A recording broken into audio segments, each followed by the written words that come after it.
지난 4월 동안 여러모로 기도해 주시고 참여해 주시고 대접해 주시고 섬겨주신 모든 분들에게 이 자리를 빌어서 감사를 드립니다. 행복했습니다. 여러분 때문에. 자, 오늘 여러분과 함께 나눌 말씀은 시편 127편 1절과 2절을 통해서 그리스도인 가정이라는 제목입니다. 즉 그리스도인 가정은 어떠해야 되는지 잠깐 그 대주를 설명하면, 첫 번째 그리스도의 가정은 하나님께서 세우신 가정입니다. 자, 그리스도인 가정은 누가 세우셔야 된다고요? 하나님께서. 자, 두 번째 그리스도인 가정은 하나님께서 지키고 계신 가정입니다. 자, 두 번째는 누가 지키시는 가정이라고요? 하나님께서 지키시는 가정입니다. 자, 세 번째 대지는 노동의 기쁨을 아는 가정입니다. 자, 뭐를 아는 가정이요? 노동의 기쁨을 아는 가정입니다. 마지막 네 번째는 쉼이 있는 가정입니다. 자, 뭐가 있어요? 쉼이 있는 가정입니다. 자, 이 네 가지 대지를 가지고 그리스도인 가정은 어떠해야 되는지 하나님의 지혜를 함께 나누기로 하죠. 다시 한번 기도드리고 말씀을 풀겠습니다. 자, 눈 감고 기도하시는 가운데 심호흡을 크게 해보세요. 자, 숨을 들여 마실 때는 코로 깊이. 자, 이 등은 꼿꼿하게, 고개는 약간 수그리고 입가에는 미소를 짓습니다. 자, 그리고 이제 숨을 들여 마시면서 어깨를 들어 올려서 귀로 갖다 대듯이 들여 마셨다가 툭 떨어뜨리면서 숨을 내쉬면 됩니다. 시작. 들숨, 툭 떨어지면서 날숨. 한 번만 더. 어깨를 들어 올리면서 들숨, 툭 떨어지면서 날숨. 자, 이제 여러분 마음속 깊숙이로부터 하나님 아버지 불러드리세요. 하나님 아버지, 우리가 이 땅에 살면서 하나님의 자녀로 살게 하심을 감사합니다.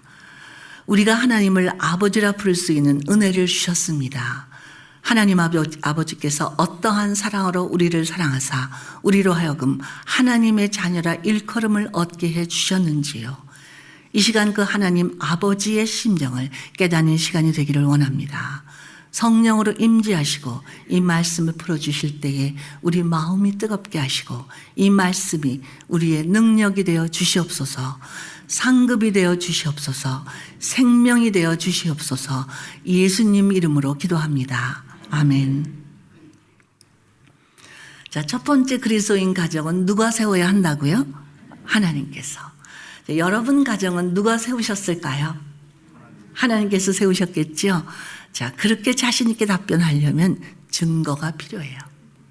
제가 어떤 가정을 방문해 보면 그 가정에 하나님 말씀을 멋있게 써붙여 놓은 가정이 있어요. 아, 이 가정은 하나님 말씀을 사랑하는 가정이구나. 또 어떤 가정에 가보면 이 신구약 성경 합본이 먼지 묻지 않은 채 잘 놓여져 있는 가정도 있어요. 아, 이 가정도 하나님 말씀을 사랑하는 가정이구나. 즉 예수를 믿는 그리스도인들의 가정이라면 하나님께서 세우신 가정임을 표현하는 눈에 보이는 증거가 필요하지요. 그러나 이 시간 제가 정말 강조하고 싶은 것은 눈에 보이는 증거 이전에 눈에 보이지 않는 마음속의 증거가 더 중요하다는 사실이에요. 예수를 믿는 하나님께서 세우신 그리스도인 가정에 살고 계신 분들이라면 그분들 한 분 한 분들의 마음속에 나는 하나님 거야 라는 확신이 필요해요. 저는 보통 대학이나 대학원에서만 강의를 해요. 그러나 가끔 고등학생들에게도 강의를 해줄 때가 있어요. 어느 날 제가 한국에서 어떤 고등학교에 가서 특강을 하게 됐어요. 강당에 꽉 찬 학생들에게 이런 질문을 던졌죠. 여러분 누구 거예요? 학생들이 갑자기 조용해지더니 한쪽 구석에서 몇몇 여학생들이 내 거예요. 오늘 아침 여러분들에게도 똑같은 질문을 한번 던져볼까요? 여러분 누구 거예요? 나는 하나님 거예요. 이렇게 자신 있게 답변하실 수 있는 분들은 복이 많으신 분들이에요.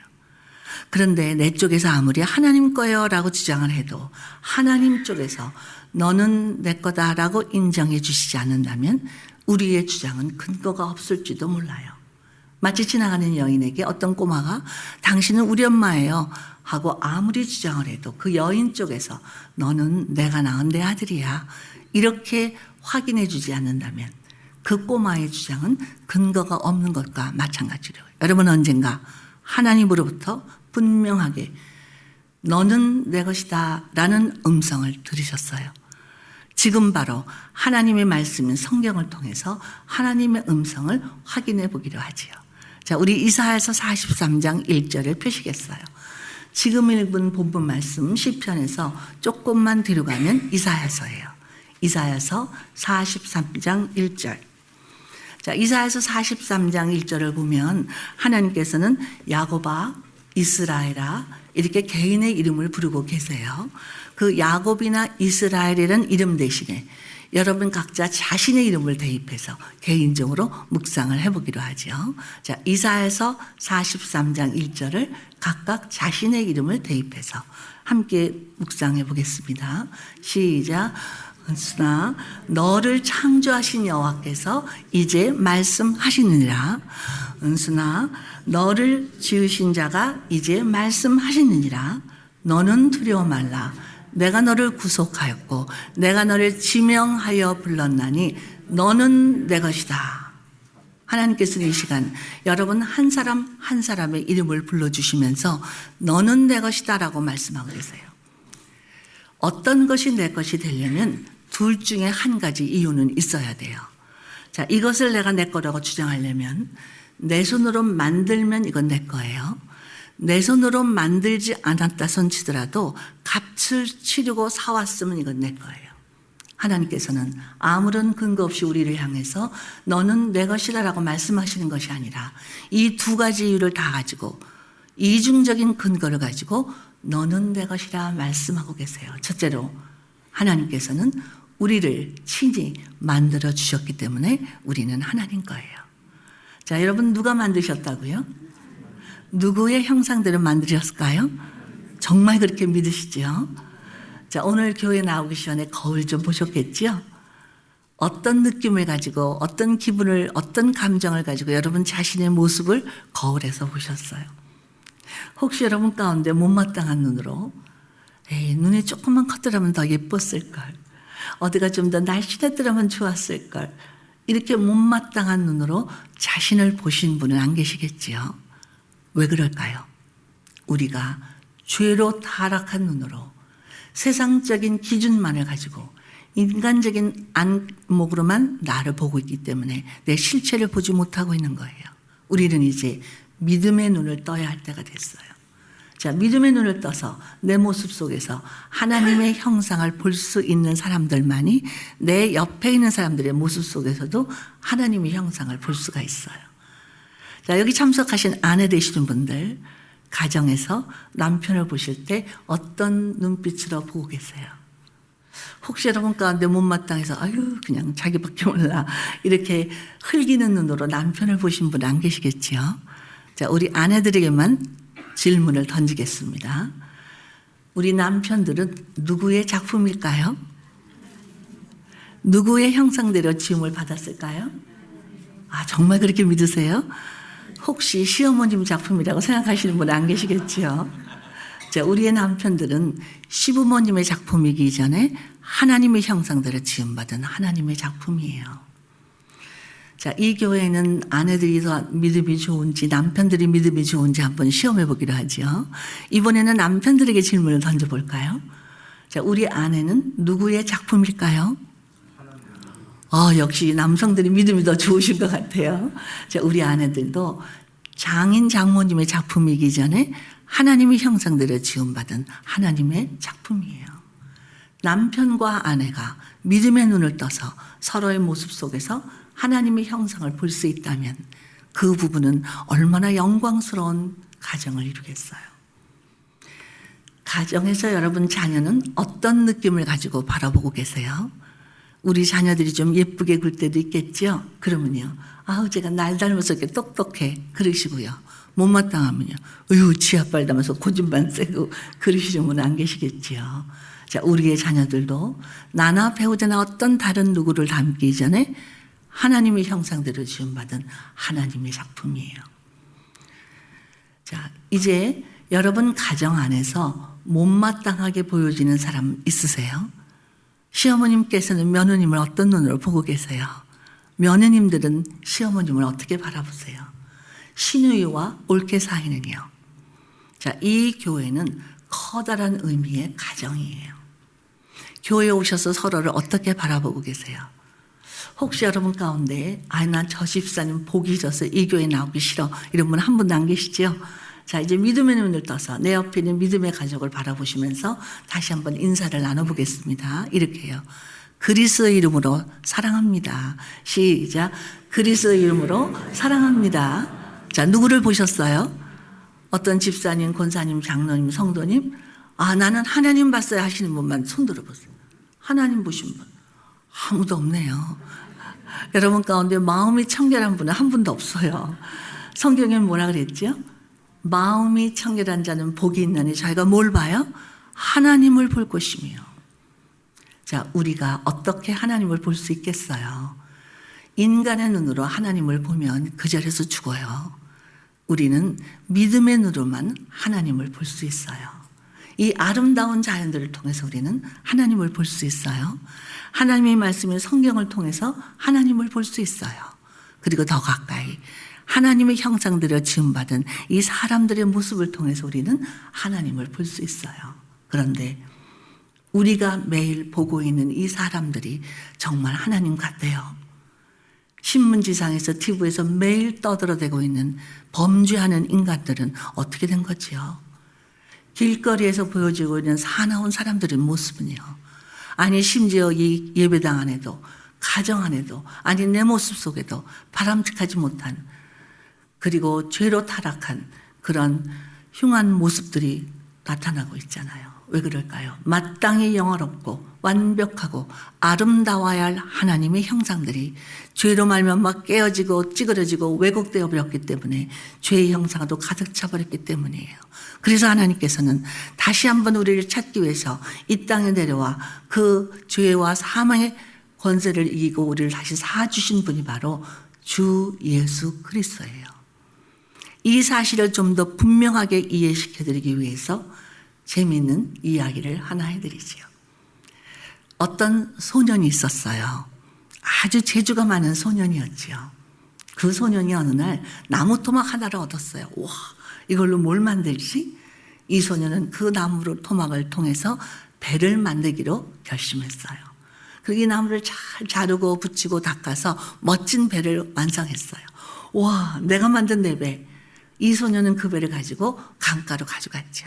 물에다 띄웠어요. 잘 뜨겠죠. 와, 내가 만든 내 배. 정말 흥분해서 재밌게 갖고 놀고 있는데 변덕이 심한 날씨예요. 바람이 확 불어오더니 이 배가 급류에 휩쓸려서 하류로 흘러가 떠나가 버리고 말았어요. 그 소년은 자기가 만든 자기의 배를 잃어버리고 말았어요. 그러나 그 소년은 자기가 만든 자기 배를 잊을 수는 없었어요. 그러던 어느 날 하류에 있는 동네로 신문을 갖다 돌아오는 길에 우연히 장난감 가게를 들여다보게 됐어요. 그랬더니 그 진열장에 자기가 언젠가 만들었다가 잃어버렸던 그 배가 의젓하게 놓여있지 않겠어요? 그 소년은 흥분했어요. 와, 저기는 저 배는 내가 만든 내 배야. 그리고 가게 문을 열고 들어갔죠. 아저씨, 저기는 저 배는 내 배예요. 제가 저를 주세요. 이 장난감 주인 아저씨가 어머니 얼굴로 쳐다보셨어요. 이 녀석, 나도 그 배 돈 주고 사다 놓은 거야. 너도 돈 주고 사가야 돼. 50불이야. 이 소녀는 사정했어요. 아저씨, 저는 꼭 그 배를 제가 사야만 돼요. 제가 돈을 마련할 때까지 아무한테도 팔지 마세요. 약속하고 다짐하고는 집으로 달려갔어요.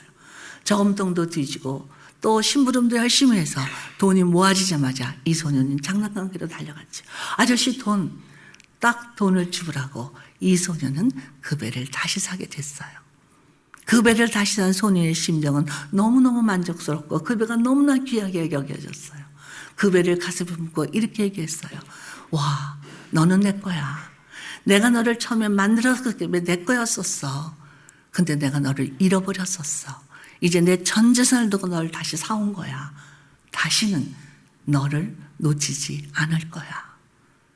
놀라운 사실은 온 천하를 만드신 하나님 아버지께서 이 자리에 임재하고 계세요.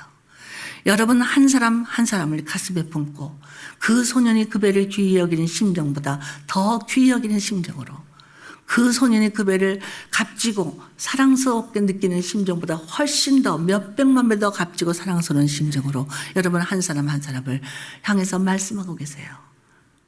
너는 내가 만들었기 때문에 낼 것이었다. 그런데 이제 내가 그 너를 놓쳤다.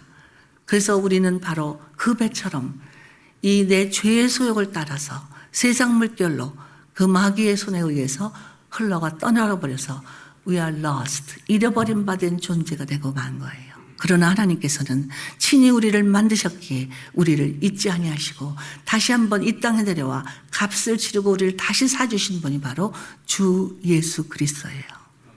우리가 구원받는 것은 공짜예요. 너희가 그 은혜를 인하여 믿음으로 말미암아 구원을 얻었나니 이것은 너에게서 난 것이 아니라 하나님의 선물이라. 행위에서 난 것이 아니니 누구든지 자랑치 못하게 하려 함이라. 이렇게 분명히 에베소 2장 7절 8절에 선포하고 있잖아요. 바로 우리는 공짜로 구원받았지만 하나님 아버지께서 우리를 위해서 어마어마한 값을 치루어 놓으셨다는 사실을 잊어서는 안 돼요. 그런 분들이 살고 있는 것이 바로 그리스도인의 가정이에요. 그러한 분들이 하나님을 한 아버지를 섬기는 이 믿음의 공동체에 조금 더 커다란 그 규모의 가정이 바로 교회예요. 그래서 그리스도인 가정과 교회에서는 서로 믿음의 눈을 통해서 회복되어 가고 있는 하나님의 형상을 볼 수가 있어요.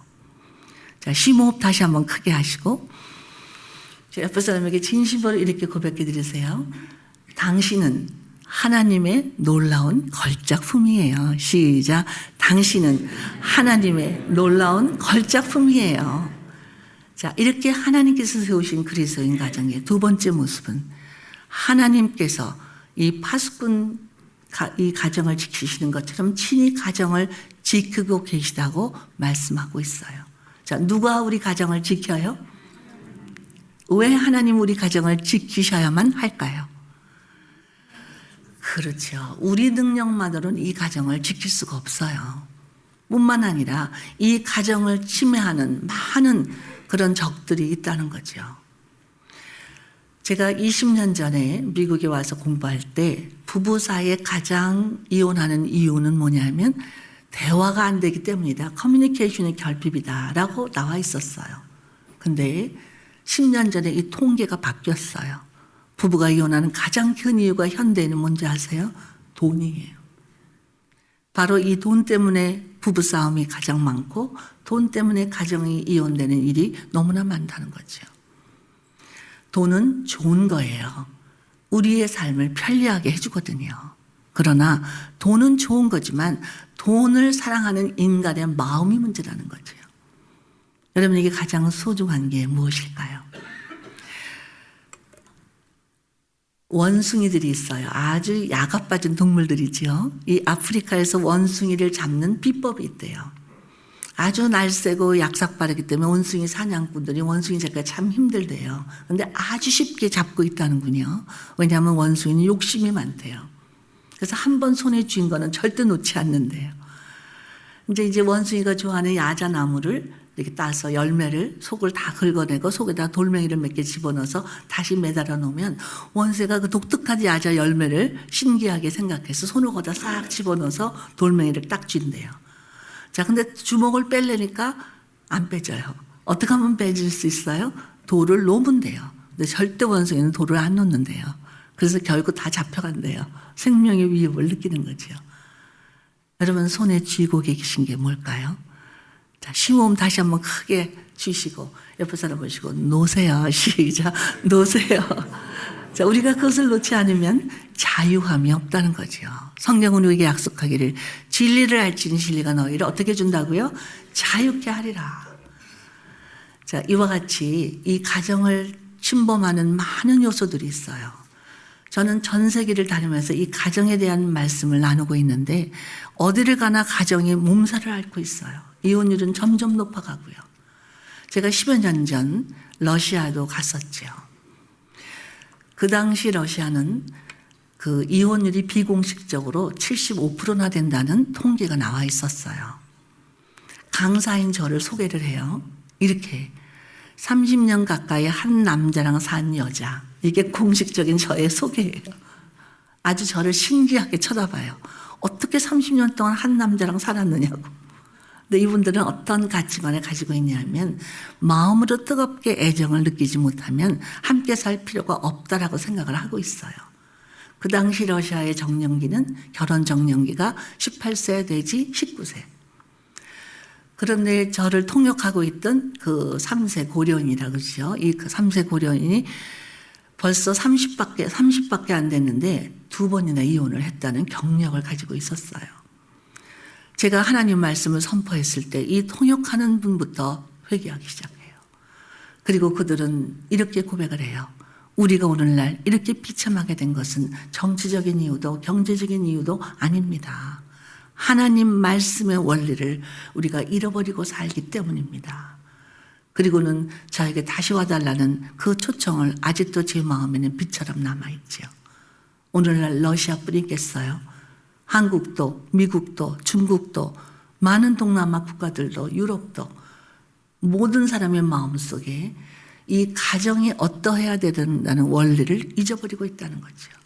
예수를 믿는 사람들도 마찬가지예요. 이혼율도 비슷하고 부부싸움도 여전히 하고 자녀 교육의 한계도 느끼고 중병 환자도 생기고 죽음의 두려움도 있지요. 그러나 예수 믿는 사람이 단 한 가지 차이점이 있어요. 예수 믿는 사람들 마음속에는 믿음이 있다는 거죠.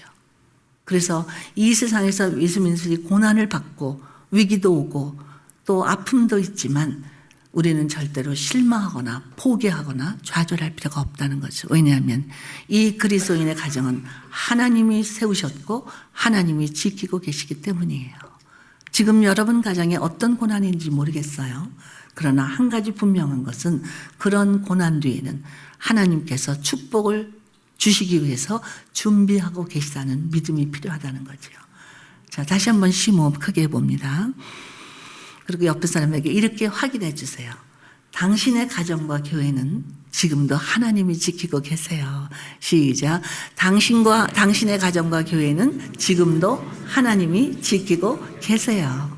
자, 이와 같이 하나님께서 세우셨고 하나님이 지키고 계신 가정의 세 번째, 네 번째 모습은 오늘 본문 말씀 시편 127편 2절에 잘 나와 있어요.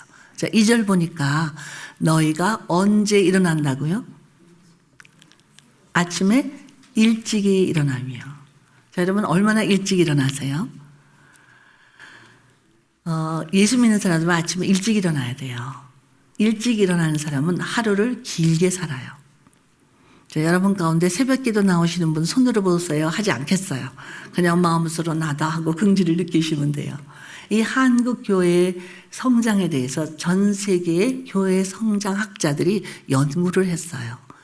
그 첫 번째 이유가 뭔지 아세요? 새벽 기도라는 거죠. 자, 이 새벽부터 눈을 떠서 그 하나님의 임재하신 가운데 하나님과 교제를 하면서 시작한다는 것은 놀라운 축복이에요. 자, 아침에 일찍 눈을 뜨는 시간은 의식 세계의 시작이에요. 자, 오늘 아침 눈을 뜨자마자 제일 먼저 마음속에 떠오르는 생각이 뭔가 생각해 보세요. 자, 아침에 눈을 뜨자마자 제일 먼저 입 밖에 내는 말이 뭔가 한번 생각해 보세요. 혹시 여러분 가운데 아침에 눈을 뜨자마자 왜 이렇게 코는 고는지 씻어서 한잠도 못 자겠어. 이렇게 원망하는 말부터 시작하신 분 안 계시겠죠? 여러분 자녀들은 어떻게 깨우세요? 일어나. 허구한 날 깨워야만 일어나. 그러니까 어저께 일찍 자라 그랬잖아 하고 악을 쓰면서 하루의 의식 세계를 시작하시는 분 안 계시겠죠. 자, 아침에 눈을 뜨자마자 제일 먼저 우리 마음속에 떠오르고 입 밖에 내야 할 말은 뭔지 아세요? 예수 그리스도는 부활하셨다. 자, 앞에 사람 보고 예수 그리스도는 부활하셨어요. 시작. 예수 그리스도는 부활하셨어요. 자, 아침에 일어나는 의식 세계의 시작에 우리는 부활의 놀라운 능력을 경험하는 거예요. 부활의 기쁨을 맛보는 거예요. 부활의 신비함을 체험해 보는 거예요. 아침 의식 세계의 시작은 부활의 능력과 기쁨으로 시작하는 날이지요.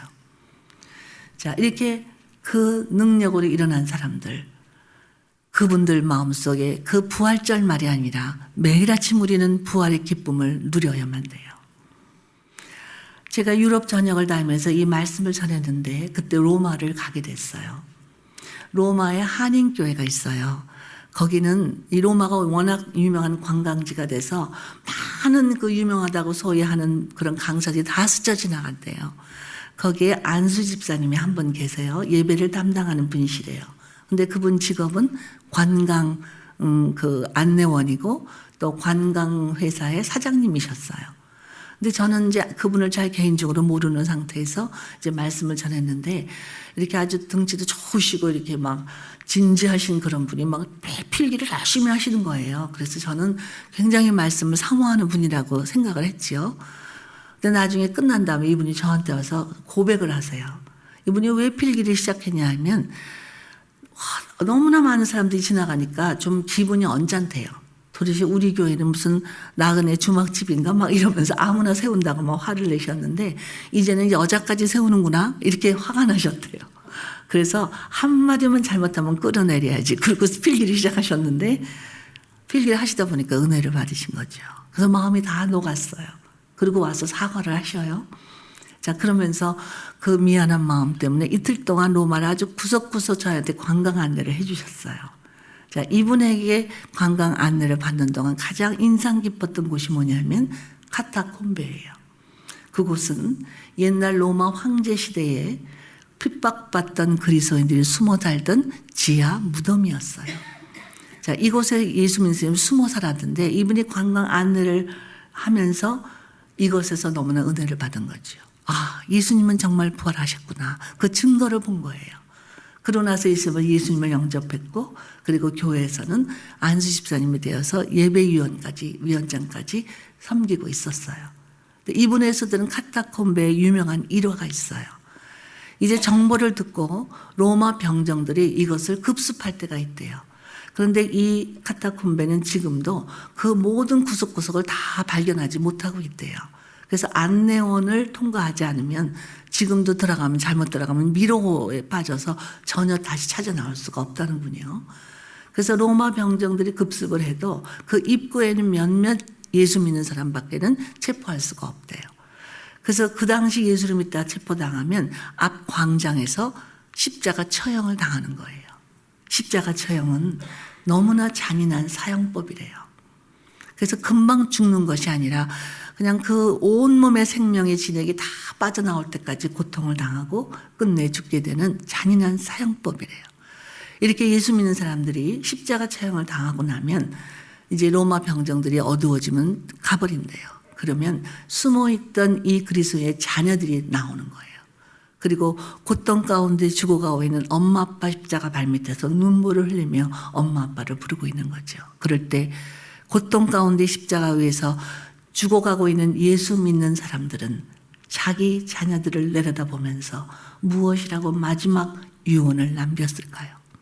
만약 그분들이 얘들아 너희는 우리처럼 예수 믿다가 비참하게 잡혀 죽어서는 안 된다. 빨리 도망가라. 만약 이렇게 유언을 남겼더라면 복음은 오늘날 우리에게까지 전달될 수가 없었겠지요. 그분들은 이렇게 영광스러운 유언을 남겼대요. 얘들아 예수를 믿는다는 것은 영광스러운 일이란다. 우리 주님은 부활하셨고 우리도 곧 부활할 테니까 너희는 이 땅에서 어떤 고난이 있어도 예수 믿는 일을 포기해서는 안 된다. 이와 같이 놀라운 유언 때문에 복음은 세대에서 세대로 이어졌고 오늘날 우리에게까지 전달될 수가 있었다는 거지요. 우리는 이와 같이 아침에 눈을 뜰 때마다 예수 그리스도의 부활을 영광스러운 그 놀라운 신비함을 경험하는 거예요. 그리고 부활의 능력으로 하루를 시작하면서 생명의 기쁨을 누리기 시작하는 거죠. 여러분 생명의 기쁨을 누리면서 사세요. 저는 이 생명의 기쁨을 소개할 때마다 생각나는 아름다운 이야기가 있어요. 저희 부부가 섬기던 한국의 상도 제일교회 여전도 회장님이세요. 윤 집사님이라고 해요. 이분이 젊고 아름답고 찬양을 잘하는 아름다운 분이세요. 그런데 이분이 어느 날 교통사고를 당했어요. 두 다리가 다 으깨질 만큼 심각한 부상을 입고 병원에 입원을 했지요. 그런데 의사 선생님 말씀이 이 두 다리의 신경이 다 끊어져 버렸기 때문에 더 이상 자기 다리로 올바로 쓸 수 있는 가능성이 없다는 거예요. 얼마나 안타까운지 온 교회가 합심해서 기도했어요. 이 기도의 응답으로 하나님이 기적을 베풀어 주셨어요. 의사 선생님이 이제 두 다리가 자기 다리로 쓸 수 없다고, 신경이 끊어져서 이어질 수 없다고 진단을 내린 두 다리에 신경이 이어지기 시작하는 거예요. 너무나 감사했지요. 그런데 문제가 생겼어요. 그때까지 아무리 치료를 받아도 고통을 느끼지 못했던 두 다리가 신경이 이어지면서부터 너무나 아파서 견딜 수가 없게 된 거예요. 어느 날 제가 문병을 하러 갔더니 이분이 눈이 퉁퉁 붓도록 우셨어요. 어머, 집사님 밤새도록 우셨어요? 네, 밤새도록 울었어요, 사모님. 어떻게 해요? 아파서 잠도 못 주무신다는 거잖아요. 아니에요, 사모님. 아파서 운 게 아니라 너무나 감사하고 감격해서 또 울고 또 감사하고 또 찬양하고.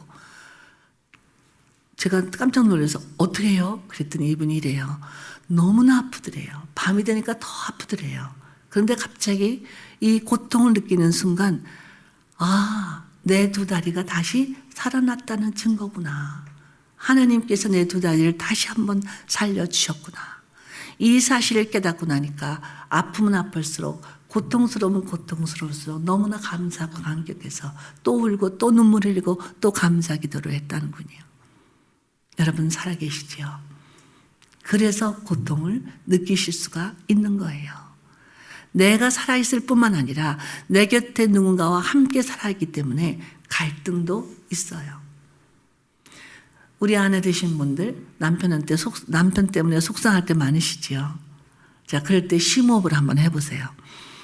그리고 옆에 있는 사람에게 당신이 살아있다는 증거예요. 시작. 당신이 살아있다는 증거예요. 한 남편이 이 바가지를 많이 긁던 아내 때문에 늘 성가셔했어요. 근데 이 아내가 먼저 천국 가게 됐지요. 그러자 이 남편은 친구분들에게 이런 간증을 하시더군요. 여보게, 자네들은 아내가 살아있을 때 귀히 여겨주게. 나는 아내가 살아있을 때 귀히 여길 줄을 몰랐지. 잔소리 할 때마다, 바가지를 긁을 때마다 성가시기만 여겨졌거든. 그런데 막상 그 사람이 먼저 가고 나니까 왜 이렇게 허전할까? 나는 마치 집을 잃어버린 사람처럼 돼버렸단 말이야. 이제 부부싸움 하실 때 이런 구호를 외치고 부부싸움 하시면 돼요. 이렇게 해요.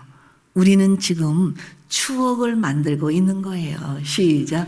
우리는 지금 추억을 만들고 있는 거예요. 그리고 아주 재미있게 멋지게 싸우세요. 자, 우리가 이 땅에 사는 동안 모든 경험들은 뭐가 되냐면 추억이 돼요. 어디에서? 영원한 가정, 천국 갔을 때. 우리가 언젠가 영원한 가정으로 돌아가지요. 돌아간다는 단어를 씁니다.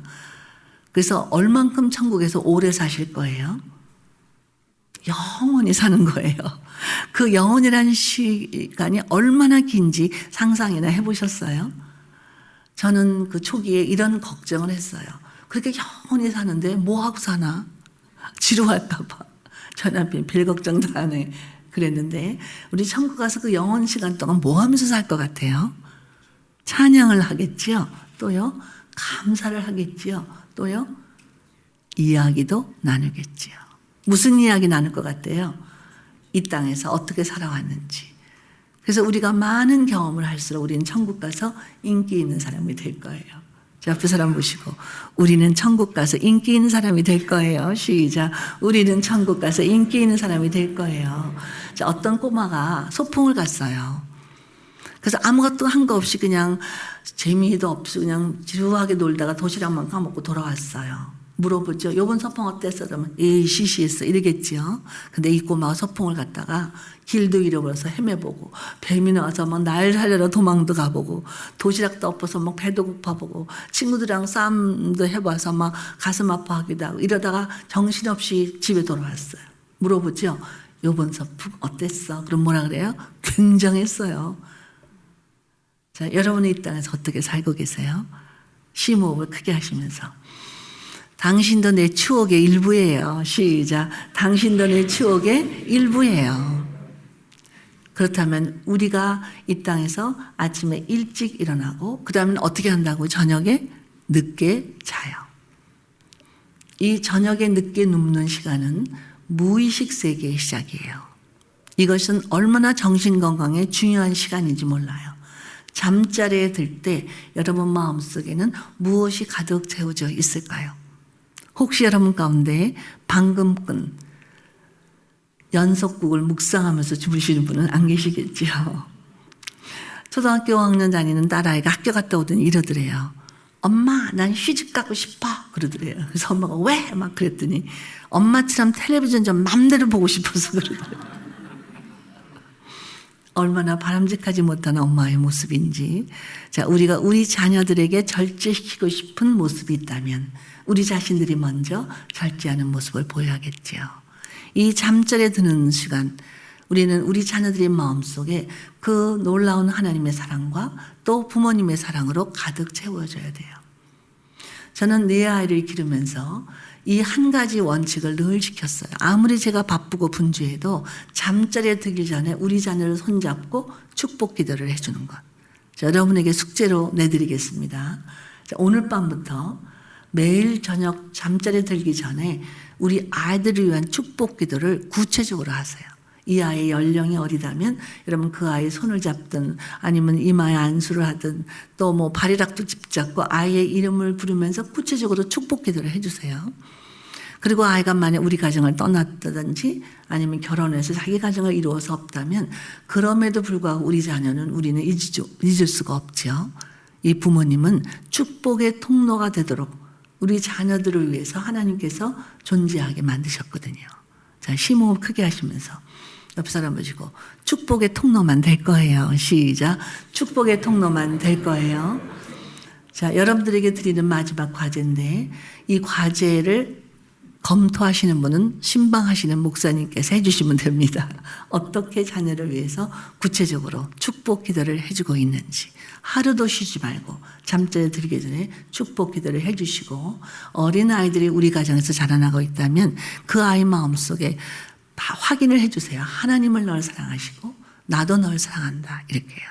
자, 다시 한번 심호흡. 옆에 사람에게 하나님은 당신을 사랑하고 계세요. 시작. 하나님은 당신을 사랑하고 계세요. 자, 이렇게 아침에 일어나는 의식 세계와 잠자리에 드는 무의식 세계에 부활의 능력으로 하나님의 사랑으로 우리 마음을 채우는 거죠. 그리고는 뭘 먹는다고 돼 있죠? 수고의 떡. 뭘 먹어요? 수고의 떡. 자, 우리 인생은 어떻게 보면 평생 수고의 떡을 먹는 것으로 점철되어 있는 것 같아요. 자, 근데 여러분들이 먹는 수고의 떡 맛은 어떠세요?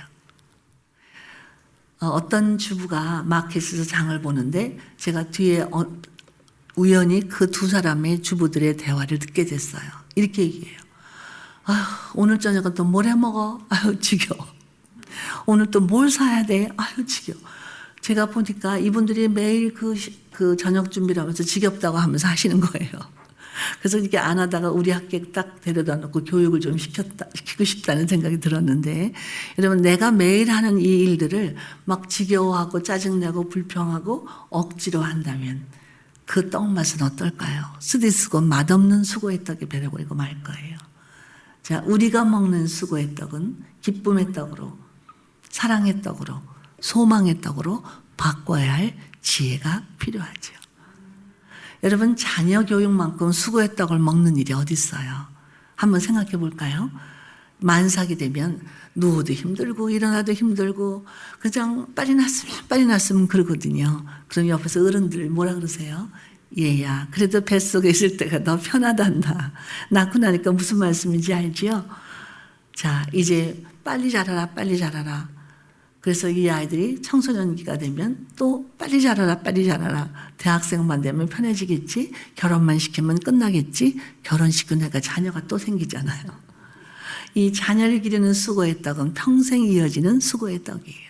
그런데 이 자녀를 기르면서 그 순간 누려야 할 기쁨과 보람과 그리고 감사를 놓쳐서는 안 돼요. 우리는 천국 가도 이 자녀를 기르는 그 놀라운 감격을 다시는 맛볼 수 없어요. 이 땅에서만 맛볼 수 있는 그 자녀에게 연령에 맞는 발달 단계에서만 누릴 수 있는 보람과 기쁨과 그리고 감사가 있는 거죠. 생각해 보세요. 이 아이가 내 태 안에서 처음 태동을 느꼈을 때 기억하세요? 너무 신기했잖아요. 어머나 아기가 움직여요. 남편 손을 배에다 올려놓고 그 생명의 신비를 느끼던 순간을 기억하세요? 그리고 아기를 낳던 그 감격스러운 순간, 해산의 고통을 치렀지만 첫 아기가 첫 울음을 울어주는 순간 얼마나 감사하고 감격했는지 그 순간을 기억하세요? 그리고 태어나서 그 미소를 나에게 지어 보일 때 그 천사 같은 모습을 기억하세요? 그리고 걸음마를 뛰던 그 순간 한 걸음 한 걸음 얼마나 대견해 했는데 그리고 말을 하기 시작하겠지요. 엄마, 아빠, 아멘 어떤 단어를 먼저 가르쳐 주셨어요. 그리고 사랑스러운 유치원 시절 고사리 같은 두 손을 올리면서 사랑의 하나님 귀하신 이름은 내 나이 비록 어려도 잘할 수 있지요. 자, 이런 꼬마가 어느 쯤에 개구장이 초등학교 시절 엄마 학교에 다녀오겠습니다 하고 들어올 때는 바지에 구멍이 뻥 나 있기도 하고 신발에는 모래가 가득 채워졌기도 했는데 그리고 어느 쯤에 혼동의 사춘기 씻어라 씻어라도 씻기 싫어하던 꼬마가 어느 틈에 거울을 10번씩 들여다보고 있어요. 이성에 관심을 갖게 되었다는 증거예요. 그리고는 대학생 시절 그렇게 잘난 척하지요. 뭐 민주다 자유다 뭐 하면서 전 세계 평화는 다 자기 손에 달린 것처럼 잘난 척하더니 어느 틈에 결혼식을 하게 되겠지요. 자녀를 떠나보내는 결혼식. 여러분 어떠한 것이 여러분 마음을 채우고 있을까요? 아, 이렇게 빨리 떠나가 버릴 줄 몰랐네. 좀 더 잘해줄 걸. 내가 왜 이렇게 소리를 질렀나. 가슴 아픈 추억 때문에 눈물을 흘리시겠어요? 아니면 나는 최선을 다했고 이 아이로 말미암아 하나님께 받은 기쁨이 얼마나 큰지 난 최선을 다했어 하는 감동적인 추억 때문에 눈물을 흘리시겠어요? 자, 이 떠나가는 부모, 떠나보내는 부모의 마음속에 떠나가는 자녀들의 마음속에 어떠한 추억이 가득 채워져 있을까요? 자, 심호흡을 다시 한번 크게 하세요. 옆에 사람 보시고 우리는 지금 추억을 만들고 있는 거예요. 시작. 우리는 지금 추억을 만들고 있는 거예요. 자, 이렇게 수고의 떡을 사랑의 떡으로 기쁨의 떡으로 그리고 소망의 떡으로 바꿔야 할 그 순간마다의 지혜가 필요해요.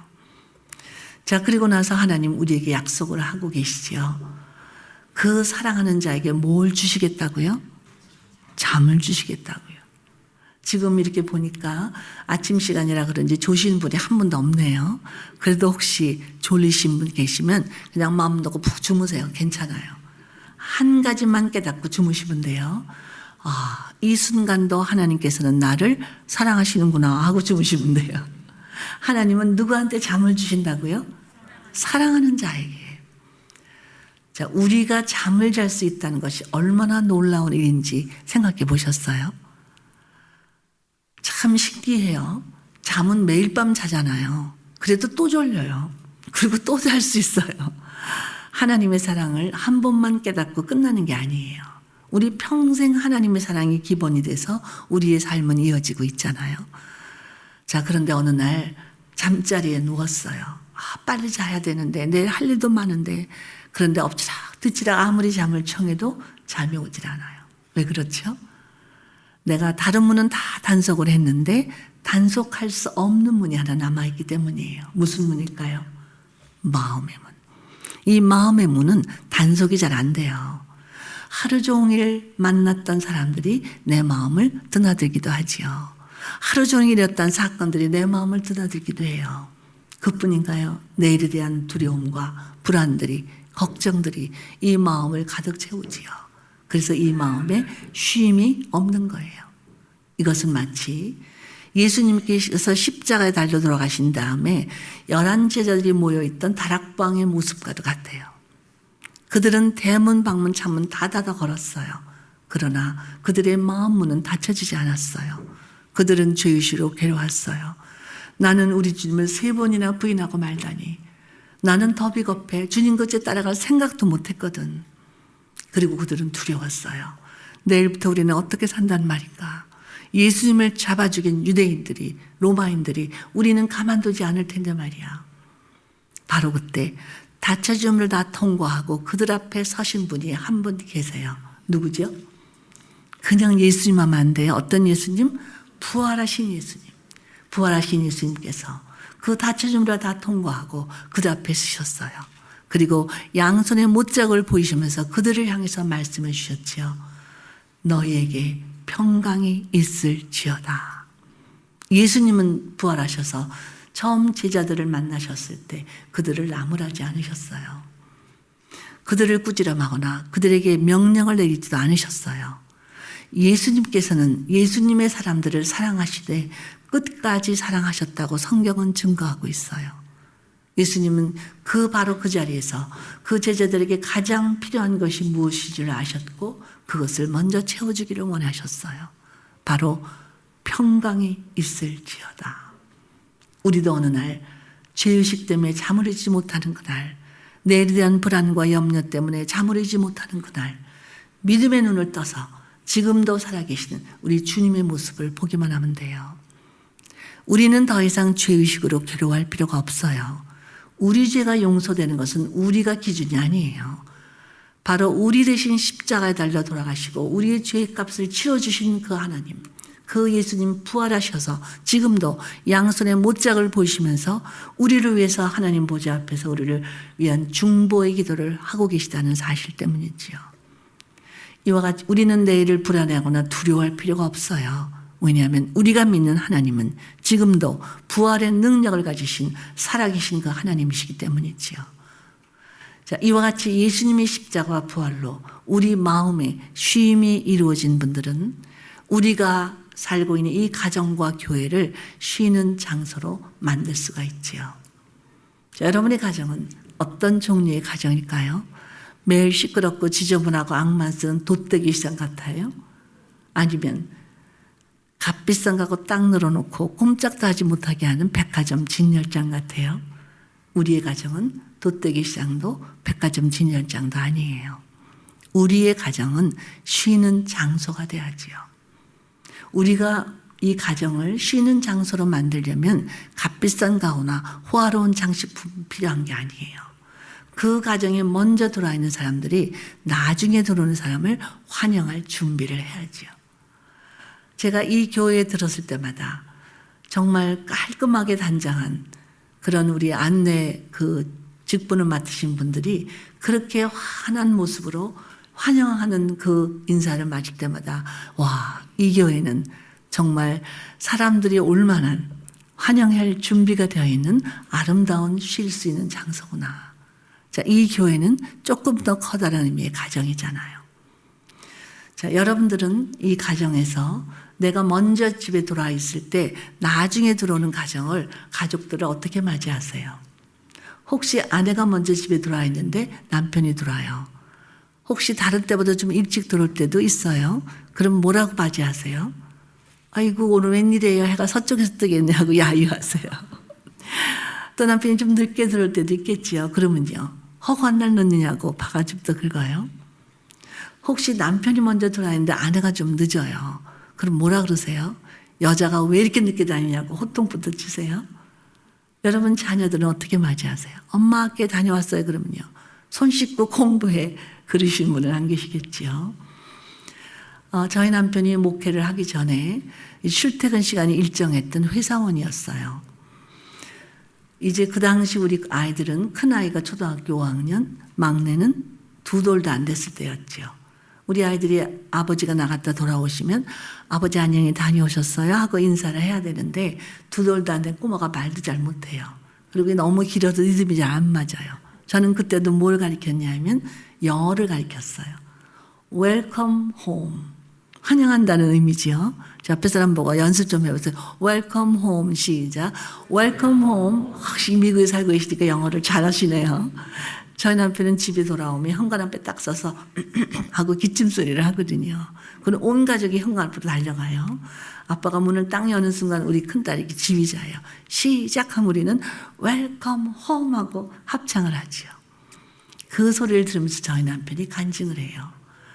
하루 종일 얼마나 피곤했든 어떤 문제가 있든 상관이 없이 이 웰컴 홈 소리와 함께 모든 피곤은 다 가져지는 것 같아요. 자, 우리가 이 땅에서 수고의 떡을 다 먹고 하나님께서 맡겨주신 모든 일들을 다 마친 다음에 어디로 돌아가실 거예요? 영원한 가정 천국. 정말 영원한 가정 천국으로 가실 자신 있으세요? 네, 뻔뻔스럽긴 하지만 자신 있어요. 자, 이렇게 생각해 보시면 돼요. 아침에 집을 나왔는데 착한 일도 한 것도 없고 뭐 돈도 못 벌고 아무것도 한 게 없어요. 그럼에도 불구하고 저녁에 집에 돌아가실 수 있어요, 없어요? 있지요. 왜요? 내 집이니까. 천국도 마찬가지예요. 우리가 이 땅에 사는 동안 그렇게 착한 일만 하고 살지도 못해요. 또 하나님에서 뭐 굉장한 공적을 쌓을 수도 없고요. 우리의 공적은 걸레만도 못해다 그랬거든요. 그럼에도 불구하고 우리는 지금 죽어도 영원한 가정 천국에 갈 수 있어요. 왜요? 천국이 내 집이니까. 어떻게 천국이 내 집이라는 사실을 확인할 수 있을까요? 우리는 하나님이 내 아버지가 되시잖아요. 어떻게 하나님이 내 아버지신지를 증명하시겠어요? 요한복음 1장 12절. 영접하는 자, 곧 그 이름을 믿는 자들에게는 뭐가 돼요? 하나님의 자녀가 되는 권세를 주셨으니 얼마나 놀라운 은혜예요. 예수를 믿었다는 한 가지 사실만으로 하나님은 내 아버지, 나는 그분의 자녀예요. 그래서 천국은 우리 집이에요. 자, 이 영원한 가정 우리 집 천국에 돌아갈 때 천국문에서 누가 우리를 향해서 웰컴 홈하고 환영해 주실까요? 그렇죠. 삼위일체 되시는 하나님께서 우리를 그렇게 환영해 주시겠지요. 뿐만 아니라 히브리서 기자가 증명한 것처럼 구름처럼 허다한 믿음의 선진들, 우리보다 앞서간 구름처럼 허다한 믿음의 선진들이 천국문에서 우리를 맞이해 주면서 웰컴 홈하고 맞이해 주시겠지요. 저도 언젠가 그 대열에 끼어서 나보다 나중에 들은 믿음의 후손들을 향해서 웰컴하고 환영해 줄 그날이 있겠죠. 저는 여기 앉아 있는 모든 분들을 그 영원한 가정 천국문에서 웰컴 홈 소리와 함께 다시 만날 수 있기를 그리스도 이름으로 축원합니다. 기도하시죠. 자, 눈 감고 기도하시는 가운데 다시 한번 심호흡을 크게 하겠어요. 이 시간 다시 한번 마음속 깊숙이로부터 하나님 아버지 불러드리세요. 예수님을 영접하신 분들은 하나님을 자신 있게 아버지라 부를 수 있어요. 하나님 아버지의 음성을 이 시간 확인하세요. 너는 내 것이다. 여러분, 하나님 거예요. 자기 자신을 소중히 여기셔야 돼요. 그리고 내 옆에 있는 이 사람, 이 가정에서 내 가족, 교회에 오면 믿음의 가족, 이분들을 소중히 여기셔야지요. 우리는 이 땅에서 이분들과 함께 추억을 만들며 그리고 천국의 기쁨을 누리며 천국의 소망을 가지고 천국 복음을 전파하며 살고 있는 거죠. 그래서 우리가 천국 갔을 때 누가 나의 기쁨이요 자랑이요 면류관이냐? 바로 너희가 아니냐. 여러분 누군가에게 기쁨이요 자랑이요 면류관이 되시고 또 나에게 기쁨이요 자랑이요 면류관이 되실 그분들이 있는 거예요. 그것이 얼마나 놀라운 은혜요. 우리에게 풍요로운 삶을 약속해 주고 있는 거지요. 사랑 많으신 하나님 아버지 감사합니다. 이 시간은 하나님 아버지의 음성을 확인하게 해주시니 감사합니다. 하나님께서 이 시간 너는 내 것이라 한 분 한 분에게 확인하여 주옵소서. 그래서 이 땅에서 자신을 소중히 여기며 내 옆에 있는 사람을 감사하고 섬기며 아름다운 추억을 만들며 살기를 원합니다. 한사랑교회를 이곳에 세워주시고 믿음의 가족을 누리고 서로가 힘을 주고 서로 위로하며 서로에게 상급이 되게 하시니 감사합니다. 서로가 한 사람들에게 서로에게 기쁨이요 자랑이요 면류관이 되게 하여 주옵소서. 예수님 이름으로 기도합니다. 아멘.